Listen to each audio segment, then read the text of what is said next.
Hello दोस्तों। तो आज हम अपना पार्ट सेकंड कंप्लीट करेंगे, जिसमें मध्य प्रदेश में लोक नृत्य, त्योहार, इसके अलावा हम बोलियां देखेंगे। तो ये तीनों चीज़ें आज हम कवर करेंगे। और मेरे चैनल STD X लर्निंग को सब्सक्राइब करना बिल्कुल ना भूलें। तो चलिए स्टार्ट करते हैं। अब मैंने यहाँ एक पेज लगाया हुआ है और अलग अलग पढ़ने से अच्छा है मैंने एक पेज में ये कवर कर दिया है, लोक नृत्य और त्योहार। सबसे पहले देखिए मध्य प्रदेश में लोक नृत्य, तो बुंदेलखंड, बघेलखंड, निमाड़ और मालवा, इसे 4 रीजन में बांट लिया है और बेसिकली हमें इन चारों रीजन के ही पढ़ना है। तो बुंदेलखंड के आप देख सकते हैं राई, मौनी, बरेती, बधाई, डिमराई, सैरा, कानड़ा, जबारा, जवारी। तो ये बुंदेलखंड के लोक नृत्य हैं। इसके बाद बघेलखंड के दादर, सुआ, बिरहा, कलसा, कैमाली, बीछी, कहरवा, कहरा, डोगरा, तो ये बघेलखंड के लोक नृत्य हैं। इसके बाद निमाड़ के काठी, गंगौर, आड़ा खड़ा नाच, मांडलिया, फिफरिया, डंडा नृत्य।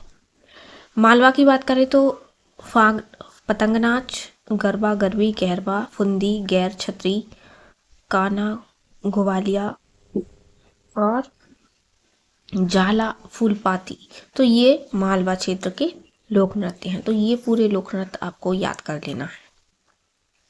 इसके बाद कुछ जनजातीय लोक नृत्य हैं, जैसे कर्मा, भगोरिया, दुलदुल घोड़ी, सरहुल, सैला, भवई। तो ये जनजातीय लोक नृत्य हैं। किन रीजन में, तो वो रीजन के नेम लिखे हैं। जैसे जो कर्मा है वो मंडला का है। तो ये आपको याद रखना है। इसके बाद कुछ प्रमुख त्योहार हैं, जैसे गंगौर, हरेली, सुवारा, गोटमार, संजाया, मामूलिया, गुड़ी पड़वा और नवई। तो ये भी आपको याद रखना है। त्योहार बहुत कम है, ये उससे ज़्यादा ज़रूरी आपको ये लोक नृत्य पता होने चाहिए।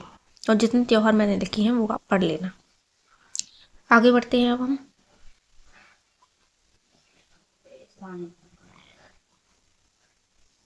अब हम बोलियां कौन कौन सी हैं वो देखते हैं।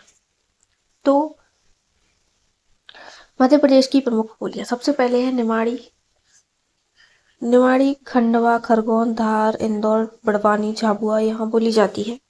इसकी उपबोली जैसे बारेला, उपबोलियां हैं जैसे बारेला, भीली, गुरबी, बरगंडी। और जो निवाड़ी है वो मालवी की है उपबोली। इसके बाद पश्चिमी हिंदी की बोली निवाड़ी का विकास शॉर्ट सैनी अपभ्रंश से हुआ है। जॉर्ज गियर्सन ने इन्हें दक्षिणी हिंदी कहा। तो आपको ये याद रखना है कि किसने दक्षिणी हिंदी कहा, पश्चिमी राजस्थानी। तो जॉर्ज गियर्सन ने निवाड़ी को दक्षिणी हिंदी बोला। इसके जो प्रसिद्ध साहित्यकार हैं निमाड़ी बोली के, तो संत सिंगाजी हैं। इसके बाद निमाड़ी साहित्य का जो इतिहास है, ये पुस्तक श्रीराम परिहार ने लिखी है। शब्दकोश संकलन करता, निमाड़ी साहित्य के जो शब्दकोश संकलन करता है वो है राम नारायण उपाध्याय। और निमाड़ी दिवस 19 सितंबर को मनाया जाता है। इसके बाद बुंदेली की बात करें तो दतिया, गुना, अशोकनगर, सागर, टीकमगढ़, भिंड, मुरैना, विदिशा यहाँ बोली जाती है। और इसका जो जन्म है वो शॉर्ट सैनी अपभ्रंश से हुआ है। शब्दकोश का संकलन महेश कटारे ने किया, जो सागर के हैं, और 2017 में इन्हें साहित्य अकादमी पुरस्कार से सम्मानित किया गया। उपबोली की बात करें तो पवारी, लोधाती, बनावरी, खटोला, ये बुंदेली की उपबोलियां। तो ये आपको याद रखना है। इसके बाद तो मालवी सीहोर, नीमच, रतलाम, उज्जैन, देवास, इंदौर, मंदसौर, शाजापुर, झाबुआ में बोली जाती है। मालवी की साहित्यकार श्रीनिवास जोशी, चंद्रशेखर दुबे, बालकवि बैरागी। उपबोली हाड़ौती, सोनवाड़ी, रतलामी, रजवाड़ी और मठवाड़ी। डॉक्टर धीरेन्द्र वर्मा ने मालवी को दक्षिणी राजस्थानी कहा। और इसके जो शब्दकोश संकलन करता है वो है प्रहलाद जोशी। है, ये आपको याद रखना।